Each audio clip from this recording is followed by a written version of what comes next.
Welcome to Emergence's Cup of Joe. On this episode, Dylan addresses a nematode problem showing up more and more frequently on corn and the effect on plant growth.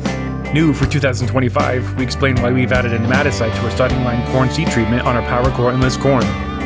We talk about selecting our soybean varieties and all of the variables that go into providing the highest yielding soybean products on the market. Our sales team was here this week to get fired up and ready with lots of education to better serve you for the 2025 season. And find out what the leading indicator is that predicts when it's time to plant. Hi, this is Joe Merschman. Welcome to Merschman's Cup of Joe. Today we have our regulars. We have Ben, Dylan, and Lynn, and I believe, Dylan, you're going to start first. Yeah, so I guess we all know nematodes is a pretty big problem when it comes to soybean cyst nematode and soybeans, but I wanted to talk a little bit about corn nematodes and kind of the problems in their reproductive stages a little bit, because it's becoming more and more popular. So I guess to start, Crop Protection Network, this article came out in 2023, so it's a year old, I guess 2 years going into 2025, but nematodes are the number one disease in corn. You might not think of that because you have our like our stalk rots and tar spot, but it's because of the that pathogen affects the corn plant, and then it doesn't let the corn plant to suck up nutrients, water, perform like they should, and it creates that disease. So I think that kind of really stood out. Is it disease or feeding? What's the difference there? Technically, nematodes, and there's a handful of them that affect corn plants, but technically they fall under a disease and not an insect when Crop Protection Network falls, when they classify things as different diseases. And technically a disease is anything that's abiotic or biotic that causes stress to a plant. So even insects can be considered a disease or a pest. Maybe the right word is pest when they're doing their classification. But in this case, from the Crop Protection Network, the disease is technically the amount of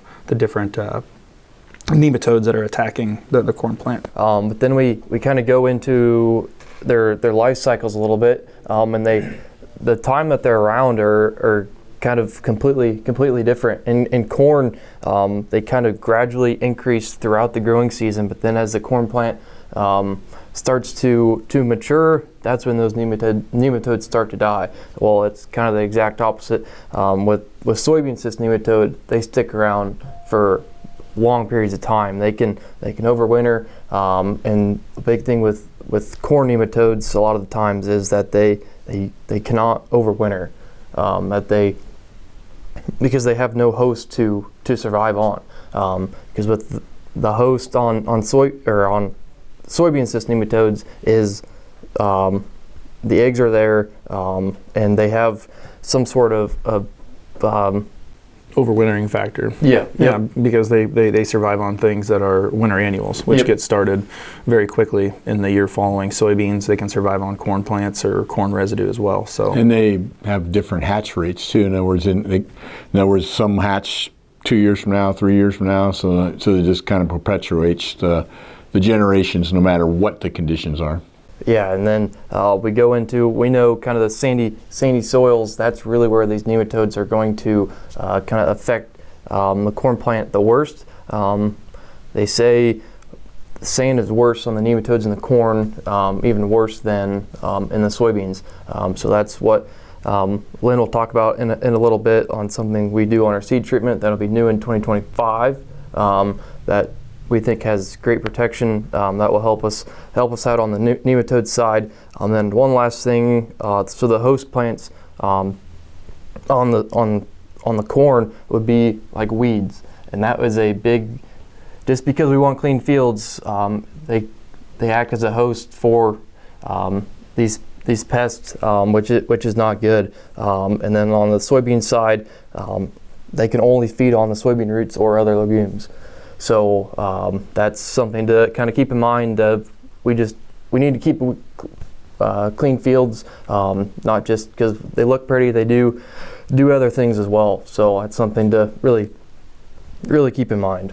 Yeah, so what's going on below the ground we don't see, and we don't pay as close attention to what's going on above ground. So nematodes are starting to to be a yield impact factor, particularly when we have stress. Yeah, yep. And so that's kind of an important thing to kind of think about too when you're making different decisions throughout the growing year, whether it be with your chemistry, your hybrids, soybeans, anything. They all kind of ramp up on each other and affect something or another. Maybe not this year, but potentially years on down the road. So we get to, how do we protect ourselves against corn nematodes? Exactly. So I think you brought up a good point there with nematodes, is why they consider it so large. It's back to kind of like before sudden death with a levo. If you're always having it or always expecting it, and you expected your yield to be 30 or 40 bushels, that's just what happens. Well, now that we're coming up with different solutions, we're finding that our top end yield is much higher. So when we talk about nematodes, something that's new for 25 that Dylan mentioned, and I would say that's pretty new for the industry. We're offering our Trinimco on our corn. And why is that important? Because that gives us the most robust package to go against these corn nematodes. And when we talk about nematode protection from the corn standpoint, it's very interesting. I went to a supplier meeting about a year ago and was looking at different products related to nematodes. And some of the most visually impressive responses wasn't necessarily on soybeans. It was actually on corn because of the effect that it has on that pruning that root system. And just with corn having so much more robust corn root system on all the fine hairs, just the fine hair development that we're protecting. Well, studies last year said an average corn plant has 3,000 miles of roots. 3,000 miles when you add up all those little things, that's one corn plant. Correct. As we increase that, when we talk about mass flow, capillary action, and all that kind of stuff, more intersections, the better that plant's going to respond. So we're really excited on that aspect to be able to provide that, because that's another yield enhancement that is unique to Mershman Seeds. Other companies have definitely used, the 1250 rate of poncho to try to protect for nematodes and go after other below ground pests, but there's risks that come with that. There's some performance issues that come with that. From our standpoint, Trinimco is very safe, it's very effective, and part of that is I guess our secret weapon. We have a food source, so when we're talking about biology, there's going to be a lot of noise, a lot of products, with our supplier that came in this week with our reps that we had talking about different things that are out there. Chitosan, one of them, Trinimco, another. Heads up, they're all effective components on their own. I mean, they can stand on their own, they can have decent performance, but when you start adding a food source to it, we get to that synergy effect that we start getting into those scenarios where 1 + 1 = 3 or 4 or 5.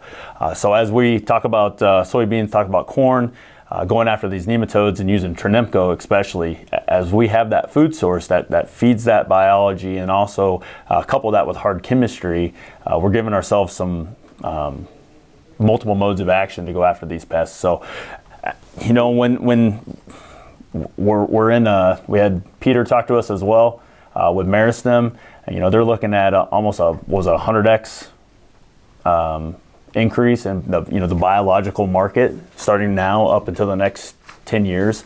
There's going to be a lot of noise and a lot of conversation related to biology, and I think the part that I took away from Kevin was they all may work.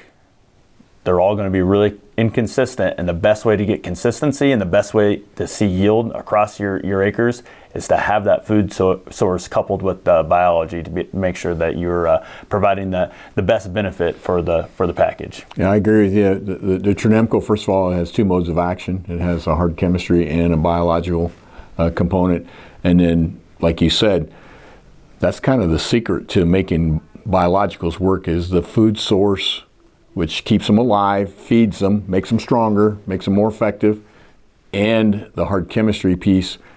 And the combination of those 3 things is what we do with our seed treatments, all of our seed treatments. And that's the secret to why ours work and some other companies maybe not as well or more inconsistent.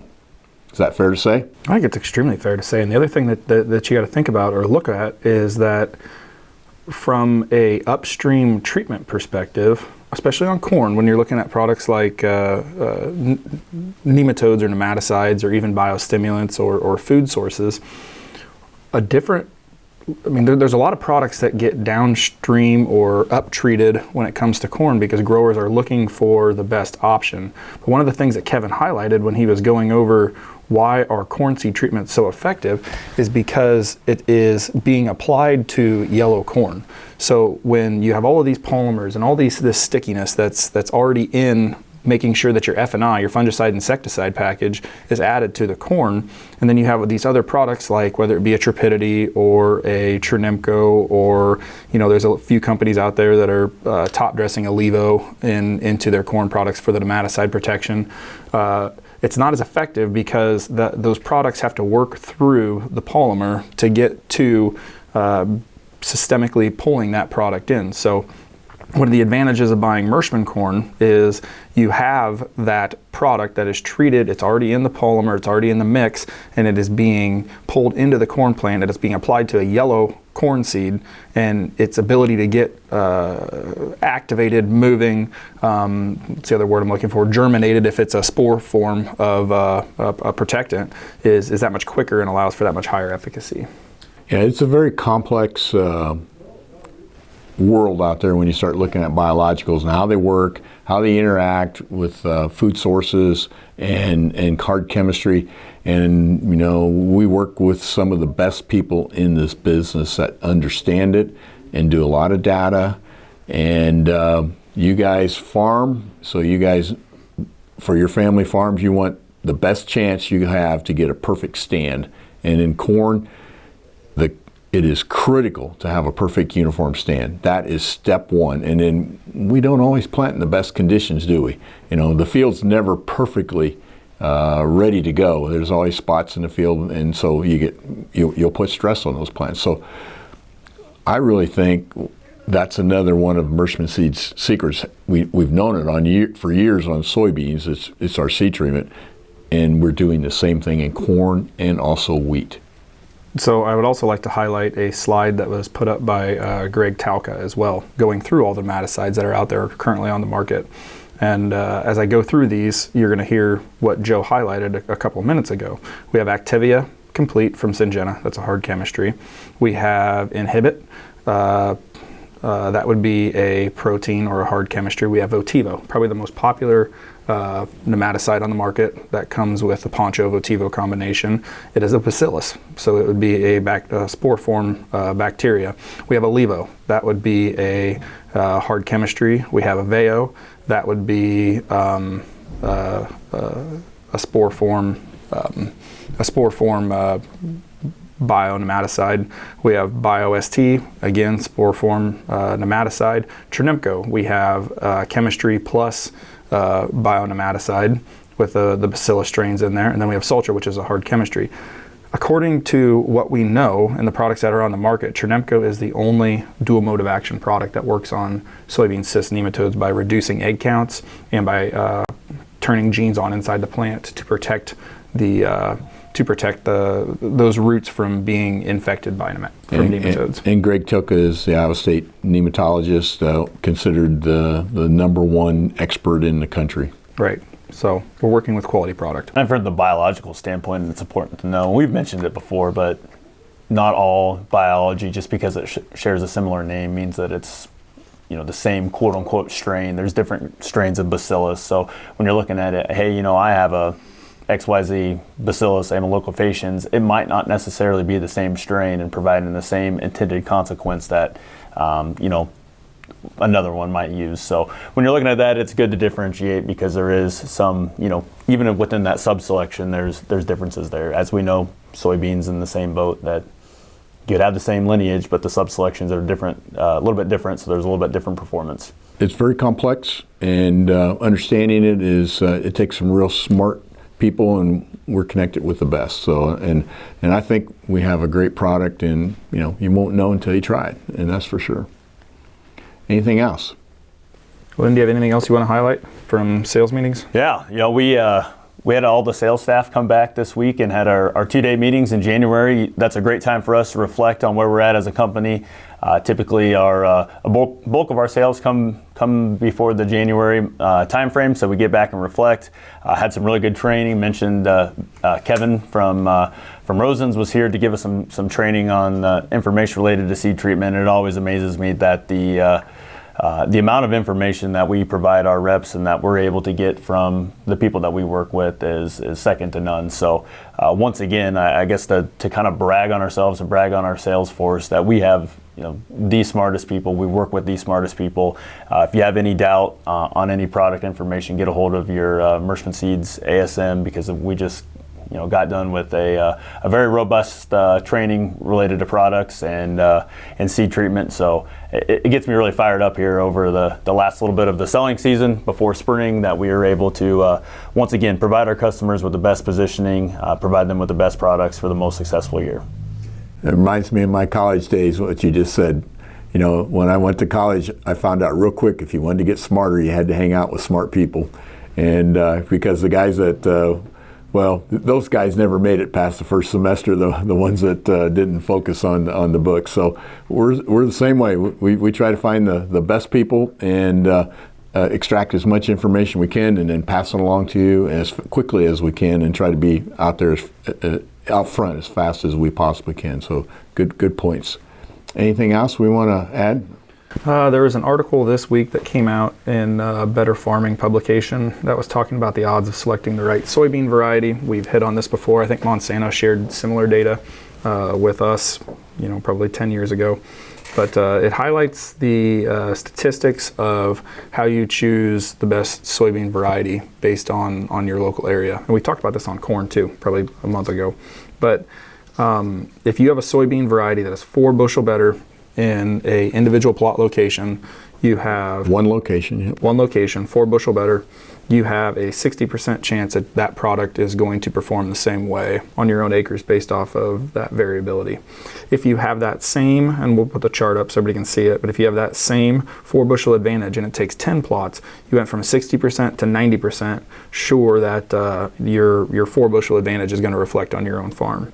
If you have that in 30 environments, so 30 different test plots, you have a 95% chance that it's going to perform the same. And if you have 200 different comparisons, you're at 98% chance that you will see that 4 bushel on your farm as compared to the other 200 different locations. Now, 200 different locations is a heck of a lot. It's a heck of a lot for a subset of data sets.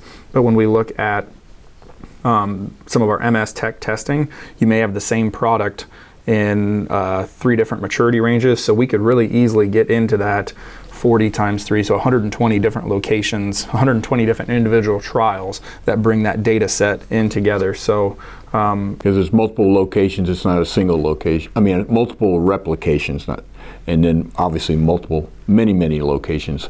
So you multiply that out, and then it's like we always said, we're looking for 1 in a billion, and that's hard to do just doing it once. Right, and that's why we get so confident when we see products like our Monroe. It would be a perfect example. When it is 110% of test average or 108% of test average, you're oftentimes looking at a 3 to 4 bushel yield advantage. It's been tested across lots and lots of environments, lots and lots of different diseases and pest pressures and everything else. And that's how we know that we have a lot of that's the word I'm looking for. We have a lot of confidence when we are promoting products like that go over a very large footprint, especially Iowa, Illinois, Missouri, Nebraska. That product is a phenomenal product for all of those acres. So if you go into our seed guide, you can see our process for selecting soybeans. We actually show going North America, South America, and how that all works. In reality of it takes 9 years before we get a product somewhere right in 6 years, 13 generations. Yeah, okay. Basically, what happens then, if that product fails 1 year, that's enough to throw it out. Right. In other words, it's got to be consistently on top, because I always tell farmers when they say, this soybean didn't perform very well, and this was the first time in 6-7 years that it did not perform well, I would stay with it. In other words, the data still supports that it's still the very best product. So there's a lot that goes on behind the curtain to select soybean varieties, but if you're looking at your local test plot with 1 rep, just remember what you're looking at. Right. Think about the probabilities, okay? Yep, and you need to see big, big wins in order for that even just to be a 60% chance it's going to work on your farm. I think you can equate that out on corn side. You probably need to be in the range of 12 to 15 bushel better at that 4 bushel if you look at statistically what the percentage is on a 65 bushel soybean crop versus a 200 bushel corn crop. You know, you need to be in that 12 to 15, and then you can scale that. And it might even be higher than that. Right. It might even be higher. For it to get statistically significant. Statistically significant, to get to the 90% probability of it repeatable. Right. I agree. If not anything else, I just had a few things. We're going to put a next 10-year projection up of the USDA on soybean demand, prices, acres, everything, so you can kind of look at it. And that's assuming, you know, like trend line yields and whatnot, but just looks at the profitability of soybeans over the next 10 years based on USDA. And of course, you know, that's just, you know, a shot in the dark. I also ran across a really good article about uniform emergence and all the things that affect it that you may want to take a look at. And I think I got one more I wanted to mention. The United National Corn Growers Association put out competitiveness of U.S. corn, and you know, and looks at the market of corn over the next few years, and also looks at production costs and a little bit of history and whatnot. So some good reading that you may want to look at to give you a little bit more to talk about the economics of farming. And the last thing I want to talk about is how many days till spring. You know, I think according to, I gotta have my prop. According to what I've read, you know, March 20th is spring, and that's like 46, 47 days away. And of course, the leading indicator when we're going to plant is what? The old dead skunk in the middle of the road. We talk about it every year, and that is when we see our first dead skunk in the middle of the road. You know, we could be about 6 to 7 weeks away from planting, and that's because skunks are smart. They have their gestation and normally have their young when it's warm, and a little warmer and a little drier. Also, the reason why they get ran over, it's the males that are getting ran over, is because they're looking for females, and they're not looking both ways when they cross the road. Just a little background on start watching for the skunks, because we're getting close. And the other thing too is, you know, 47 days, 46 days till spring. You better get your seed delivered. You better get your inputs ready. You better get your planter ready, because the optimum time to plant is always early, and that's when the higher yields come. And so we don't have a lot of time. So things are going fast. And I haven't seen my first Christmas decorations put up yet for next year, but that'll be soon too. Anyhow, here we go. Here's my jokes for this week. I got 3. Hopefully I don't have to explain any of them, but we'll see how they go, okay? What do you call James Bond taking a bath? What do you call James Bond taking a bath? 007, 007, okay? Okay. Why couldn't the bad sailor learn the alphabet? Why couldn't the bad sailor learn the alphabet? Because he always got lost at sea. He always got lost at sea, okay? Now this one here, the southern farmers can definitely relate to, okay? I don't know if you knew this or not, but I have a pet snail at home. You know, did you know that? Oh, so I tried to make my pet snail faster by taking his shell off. Now he's just a little sluggish. I thought that was pretty cool, because Southern farmers do. Southern farmers have slugs in their fields, and believe it or not, they wipe out soybean fields. So we're lucky up north; we don't have to deal with the slugs. So they're a little faster than snails. You know, the slugs are, because they don't have the shell. You know. Anyhow, I had to explain it. Probably wasn't that good. Well, thanks for watching this week. We hope your family is safe and healthy, and we'll see you next week. Take care.